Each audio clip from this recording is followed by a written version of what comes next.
চিটংয়ে এক বাসায় দাওয়াতে খেয়েছিলাম কালাবোনা, যেটা খাওয়ার পর সাথে রেসিপিটাও নিয়ে এসেছি। ঠিকঠাক একটা রেসিপিতে কিন্তু ওরকম প্যারা নেই। অথেন্টিক রেসিপিটাই আজকে শেয়ার করছি। কালাবোনা রান্নার জন্য আমি এখানে 2 কেজি গরুর মাংস নিয়েছি। মাংসগুলো কিন্তু রেগুলার কাট করে কেটে নেওয়া আছে, আর আগে থেকে 2বার পানি দিয়ে ধুয়ে নিয়েছিলাম।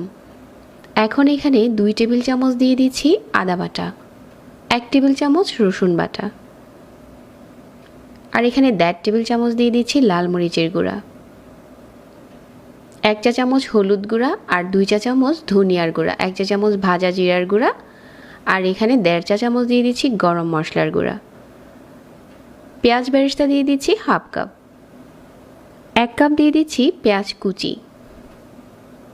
এখন এখানে কিছু আস্ত গরম মশলা দিয়ে দিচ্ছি, 2 টুকরো দারচিনি, 2-3টার মতো তেজ